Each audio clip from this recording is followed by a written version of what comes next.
Olvídense de internet, los teléfonos celulares, las computadoras.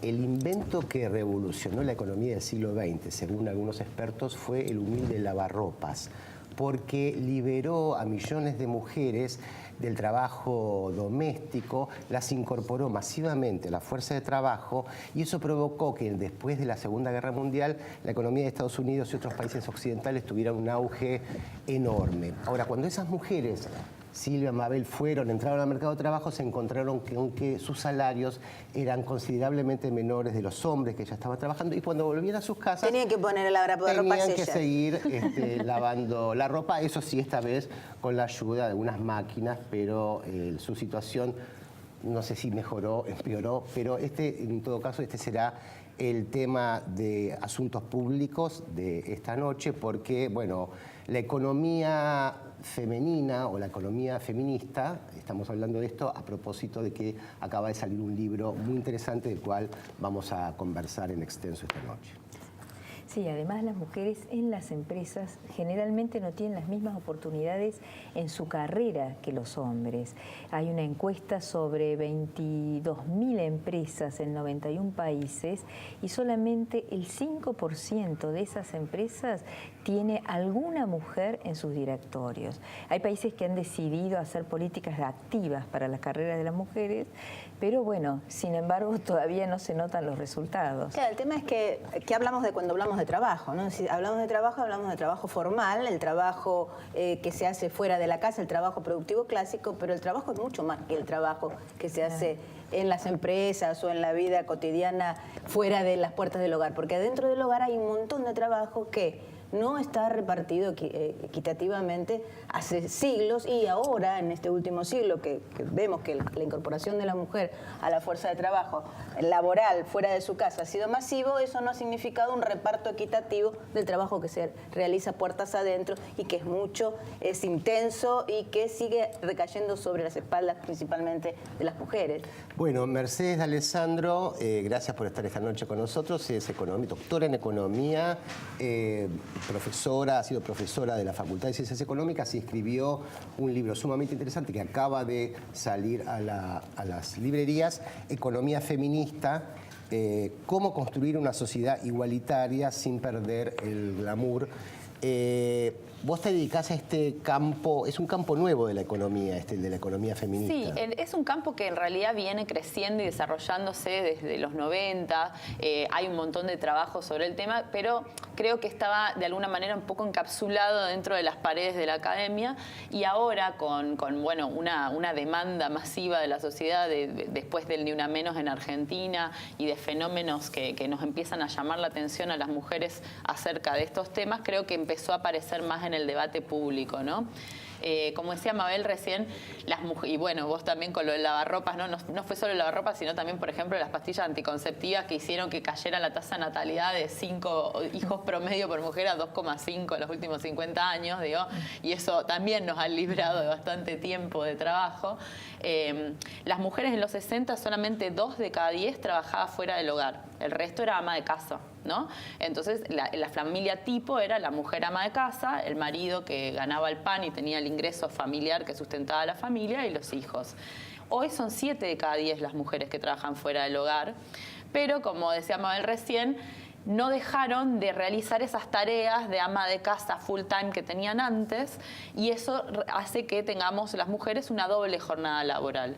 Ella decía, recaen asimétricamente estas tareas que son cuidar a los chicos, cocinar, lavar la ropa, también a los adultos mayores del hogar, acompañar, no sé, a alguna persona enferma de la familia, al médico o a lo que sea. Y en Argentina, por ejemplo, los datos de la encuesta del uso del tiempo que se hizo en el 2013 que relevan todas las provincias del país, muestran que el 76% de estas tareas domésticas no remuneradas las realizan las mujeres. Quiere decir que es realmente una gran parte, ¿no? Y esto, bueno, digamos que es parte de esta desigualdad de oportunidades que después se ve en los trabajos productivos, ¿no? Porque en economía se suele diferenciar trabajo reproductivo, que es desde el acto de parir hasta todas estas tareas que hacen que la fuerza de trabajo se pueda reproducir, comer, alimentarse, tener una casa en orden, digamos. Y el trabajo productivo, que es el que realiza y produce bienes y servicios en la economía y el que recibe un salario a cambio. Y el trabajo doméstico obviamente no recibe un salario, pero sin embargo es fundamental. Claro, sin la reproducción no hay producción. Exacto. Y lo que sí tenemos, y nos damos cuenta de cuánto cuesta eso cuando contratamos esos servicios, ¿no? Contratamos una niñera, contratamos una empleada doméstica, contratamos un geriátrico. Digamos, cuando nosotros le ponemos el valor a eso, nos damos cuenta que realmente tiene un costo, digamos, en tiempo. Ese es un costo de oportunidad también para la mujer que no tiene la posibilidad de contratar un servicio que está mercantilizado. ¿Se ha podido medir el valor de ese trabajo producido por las mujeres? Hay bastantes estimaciones. En algunas estimaciones muestran que si nosotros este trabajo lo retribuyéramos, haría crecer el PBI entre 5 y 30 puntos de acuerdo al país que tomes en el mapa, ¿no? Porque realmente es un trabajo que está muy invisibilizado, que uno tiende a pensar, bueno, pero es un trabajo privado, ¿no? Cae dentro de la casa. Es privado en cierta forma, pero también es un problema público. Es un bien social. Es un bien social, claro. En tanto y en cuanto tenés toda una gran masa de la población que no está pudiendo liberarse de este trabajo y ingresar al mercado laboral en igualdad de condiciones, ¿no? Por un ejemplo muy simple es, no sé, si un empresario quiere contratar y tiene enfrente dos chicos, una chica y un chico de 25 años, ¿no? Y ambos le dicen, el año que viene quiero ser papá, mamá. Bueno, obvio, claro, ya sabemos cuál es el resultado. Claro. Tipo, la chica va a tener 3 meses de licencia de maternidad y como mínimo va a faltar en el trabajo, digamos, y el varón va a tener solo 2 días de licencia, que es también una mudanza, te dan 2 días, ¿no? Digo, eso de alguna manera genera una asimetría en las oportunidades laborales que tienen varones y mujeres, sobre todo en esa edad reproductiva de las mujeres, digamos, pero también después, porque como se hacen cargo las mujeres asimétricamente las responsabilidades del hogar, esto impacta también en ascensos y promociones, como decía recién Silvia, esto se ve en las empresas, ¿no? Cuando el camino de las trabajadoras se corta en la pirámide. Es el famoso techo de cristal, ¿no? Que está ahí, pero invisible, pero se golpean contra él. Sí, ¿Entonces ha habido algún avance en el romper? ¿Alguien se ha roto el techo de cristal en algún país, en algún lado? Se rompen techitos. Algunas techitos se rompen. Ella recién decía esta encuesta del 5%, también se agarras las 500 empresas más grandes del planeta y te fijas la estructura de la pirámide ocupacional, en la base de la pirámide el 45% son mujeres. Ahora en la cúpula, en el CEO, en el cargo más alto, solamente son el 4%. ¿Cuánto tiene que ver en esa decisión el tipo de trabajo corporativo? Porque son trabajos full life, o sea, de dedicación completa, absoluta, y entonces las mujeres tienen el mandato o la necesidad del cuidado, primero los niños, después los abuelos, etcétera, no pueden. Hay un mandato en ese sentido que es muy difícil de romper. Sí, es interesante porque, viste, recién hablábamos de los cuidados, ¿no? Y yo decía, bueno, podemos resolverlo contratando la niñera, el delivery. Estamos hablando de una mujer CEO, por ejemplo, no se enfrenta a ese problema, le sobra la plata, digamos, para contratar niñera, un ejército niñera, si quiere. Pero aún así, muchas mujeres se chocan con el mandato social, ¿no? Qué sé yo, a una mujer, pongamos en la política, a María Eugenia Vidal, haciendo campaña, más de una vez le han preguntado cómo te la arreglas con tu casa y con los chicos. ¿Cómo fuiste a la fiesta de egresado de chico? ¿Le hiciste el disfraz? Claro, ¿cómo te las arreglas para esto? A Mauricio Macri o a los varones en campaña nunca le preguntan acerca de esto, ¿no? Como que de alguna manera eso también genera una especie de, bueno, hay un texto de una mujer que fue secretaria de Estado de Obama, Obama, que ella dice, ¿por qué las mujeres todavía no podemos tenerlo todo?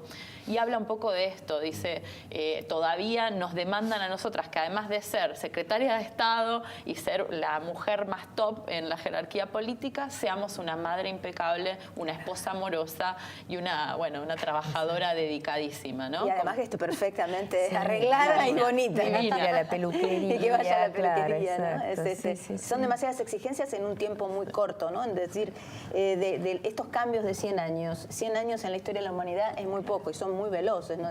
Realmente por eso la necesidad de ponerlos en cuestión todo el tiempo y salir a discutirlos y ponerlos en el debate público para tomar conciencia de cómo sería una sociedad realmente equitativa, que creo que es parte del eje central de tu libro. Es decir, cómo se construye igualdad real, ¿no? en una sociedad. Sí. ¿Cómo? Sí, bueno, yo creo que un gran paso es empezar a mirar y a desnaturalizar, digamos, estas situaciones, ¿no? Tenemos naturalizado que la mujer es la gobernadora del hogar. Bueno, eso hay que revolverlo un poco, redistribuir tareas al interior del hogar. También tenemos naturalizado que una licencia de maternidad de 3 meses está bien y no, la Organización Mundial de Salud pide 6 meses de lactancia, entonces necesitamos tenderla.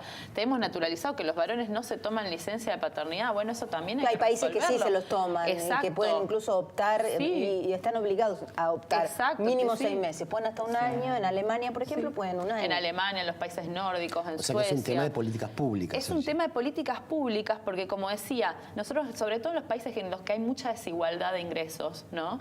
Tenemos que las mujeres profesionales, por ejemplo, se sostienen contratando servicios de mujeres pobres, ¿no? Que le cuidan los hijos, que le cuidan la casa, etcétera.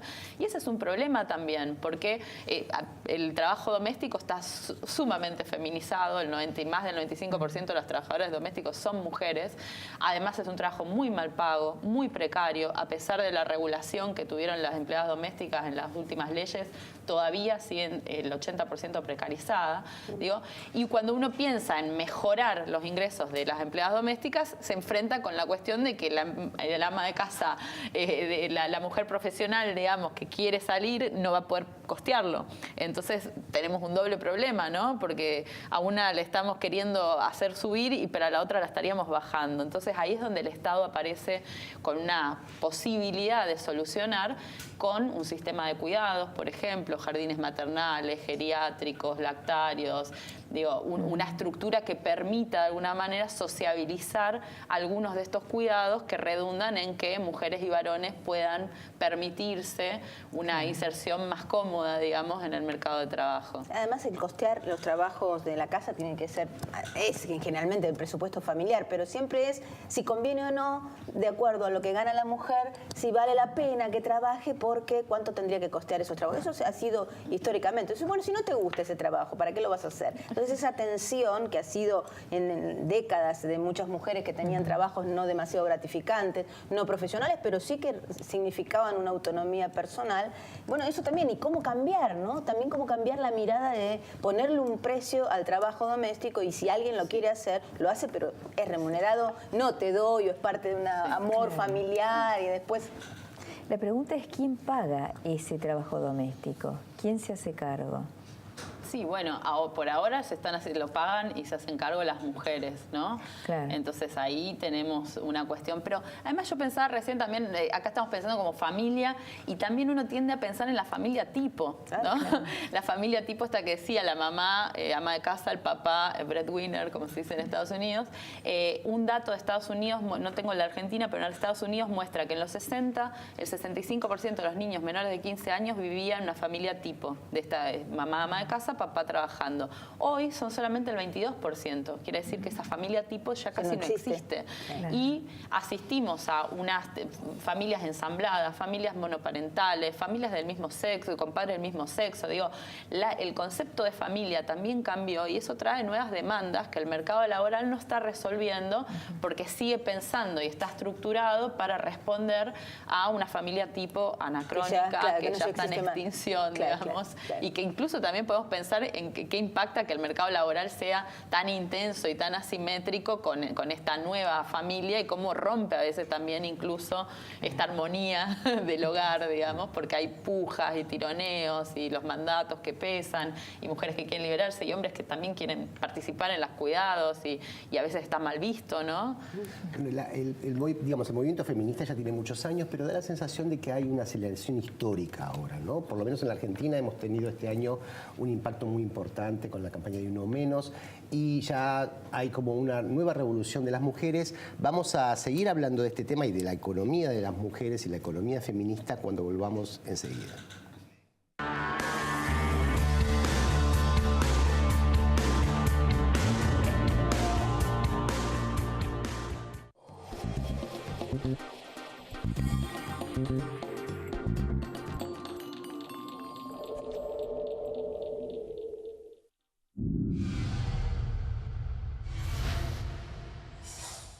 Mi corazón con el Kini late más. Dale, prendete. Vos también hacete fanático al ritmo del Kini 6 y vení a festejar todas las semanas.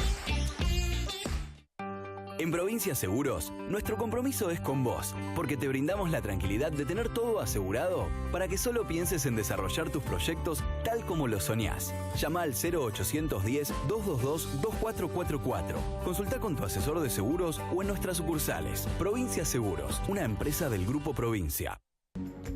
Invertimos en la mejor tecnología para conectar a los argentinos. Grupo Telecom.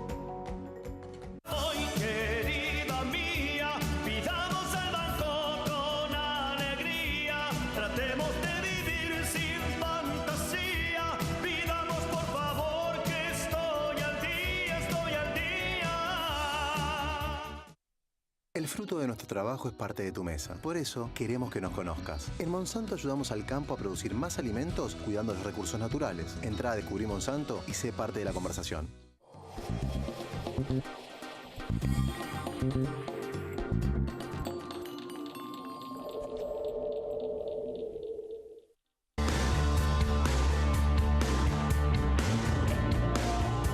Seguimos en Asuntos Públicos, hoy haciendo foco en la economía feminista, las mujeres que están en el mercado de trabajo y que ganan menos que los hombres, siendo la mitad de la población, teniendo, digamos, hay un viejo precepto que dice a igual trabajo, igual paga, ¿no?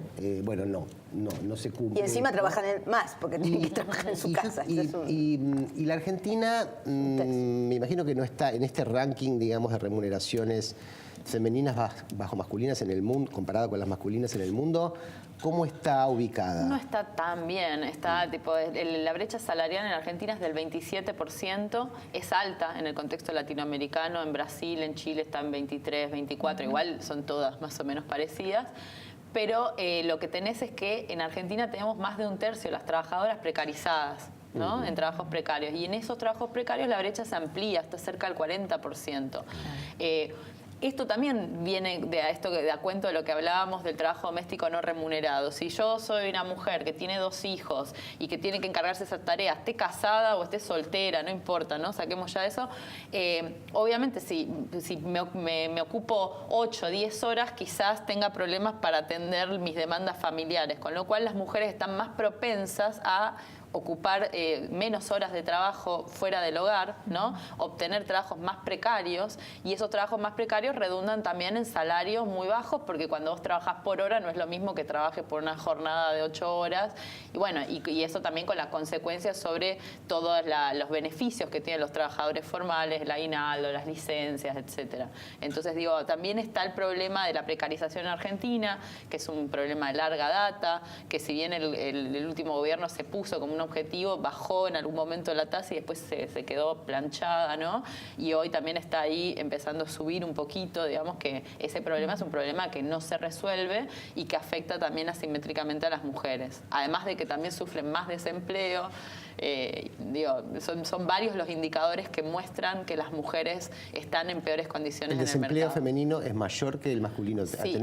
Sí, el promedio hoy de desempleo está en 9,3. Bueno, el último quizás salió uno en el medio y me lo perdí, y las mujeres están más de 10. Ajá. Y no solo eso, sino que si uno abre por edad, las mujeres de menores de 29 años alcanzan el 18% de desempleo, que es bastante superior al promedio y superior también a los varones de esa misma edad.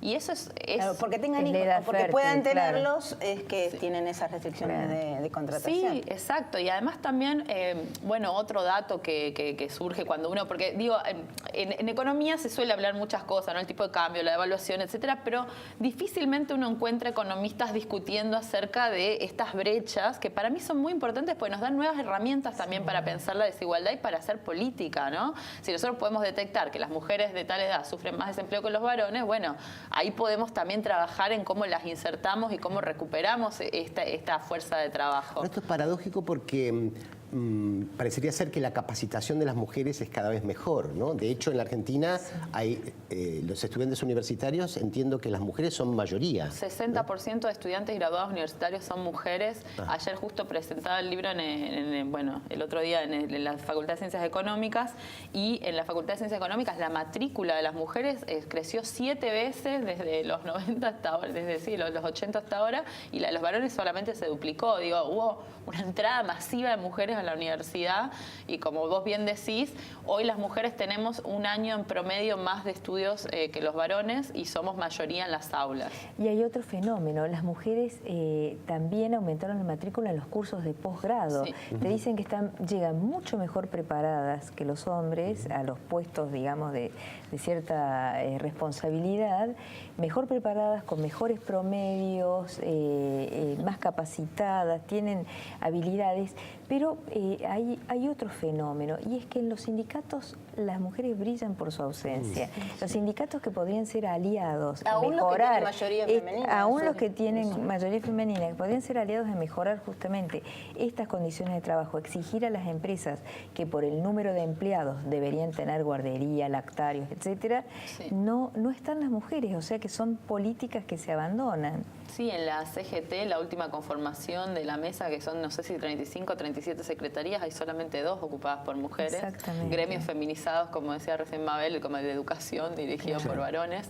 Hay un cupo en la participación sindical del 30% de mujeres que no se cumple en gran parte de los sindicatos. Digo, esto obviamente hace que muchas de las demandas que podrían mejorar el esquema laboral de las mujeres estén postergadas. Claro, porque ese tipo de cargos que requieren, cargos sindicales, cargos políticos, que requieren un tiempo muy grande de dedicación a pensar en todas las variables que están en juego, de poder, pujas y conflictos, hacen que las mujeres, si tienen justamente todavía sobre sí la principal carga del sostenimiento familiar, se restringen, porque si hay una reunión a las 9 de la noche, hay un llamado a las 10 de la noche para decidir una cosa, es lícito que el varón lo tenga. Nadie le dice al che, no, ahora tenés que quedarte con tus hijos, no apagarte, no solo porque ya cuando amamantamos son unos meses, pues ya está, los chicos que los pueden atender el papá. Pero el problema es ese, ¿no? Porque el tipo de formato que hay que cambiar. Por eso ponerlo en cuestión es necesario. Sí. Esta secretaria de Estado que mencionaba de Obama, ella decía que por ejemplo, ajustar los calendarios a la entrada del colegio de los chicos a ella le hubiese cambiado la vida, ¿no? Como decir, bueno, si yo puedo dejar a mis chicos en la escuela y de ahí entrar al trabajo, ya para mí es una solución. En vez de yo entro y después tengo que buscar a alguien que los lleve o hacer malabares para que las reuniones sean puntuales y que no se extiendan horas y horas. Por ejemplo, un ejemplo que salió hace poco que Malcorra se enojó, digamos, fue una reunión que hicieron en la Quinta Olivos, que consistió en un partidito de fútbol y un posterior asado. Y bueno, en esos lugares de distensión y clima distendidos donde se deciden un montón de cosas, ¿no? Y las mujeres no están invitadas, entre comillas, ¿no? A jugar al fútbol. A jugar al fútbol. Claro, digo, bueno, busquemos algún deporte en que participemos todos, o invítame igual a jugar al fútbol o al asado posterior, digo, pero las fotos que se ven de ese tipo de cosas también son bastante, digamos que sin una conciencia, ¿no? De lo que significan esos espacios, porque creo que está muy naturalizado también. está muy naturalizado. Yo participé en el coloquio IDEA hace poco y el dato este que les decía hace un ratito, de que hay solamente un 4% de mujeres CEO, todos ponían los ojos así redondos y decían, oh, no puede ser. Yo decía, no puede ser, le digo, estamos acá en el coloquio IDEA, miremos a nuestro alrededor, le digo, y hay cada 20 tipos hay una mujer y algunas están con una bandeja de sanguchitos, digo, entonces no es que, ¿cómo te llama tanto la atención cuando vos mismo estás viendo a tu alrededor todo esto? O vemos, por ejemplo, las fotos de los empresarios en la Casa Rosada con Macri o con Cristina, digo, pues no es una cuestión de ideología siquiera.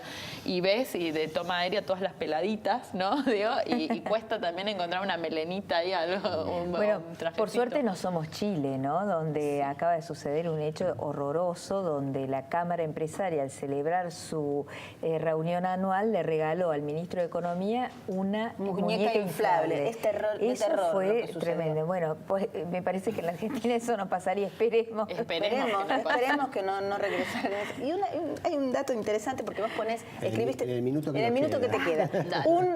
Vos ponés que escribiendo este libro estaba sucediendo la campaña en Estados Unidos y la posibilidad de que la primera mujer candidata a la presidencia llegara a la presidencia. No sucedió. ¿Cómo lo ves? No sucedió y todos quedamos así, ¿no? Es como fue muy fuerte. Yo creo que yo estuve en Estados Unidos durante toda la campaña, la primaria, la elección, qué sé yo, y la verdad que fue una sorpresa que todo el mundo se esperaba coronar. Bueno, de hecho, Hillary Clinton, tengo amigos que fueron al búnker ahí a cubrir y qué sé yo, y decían que las caras se iban transformando a medida que se iba dando el recuento. Digo, fue realmente una sorpresa.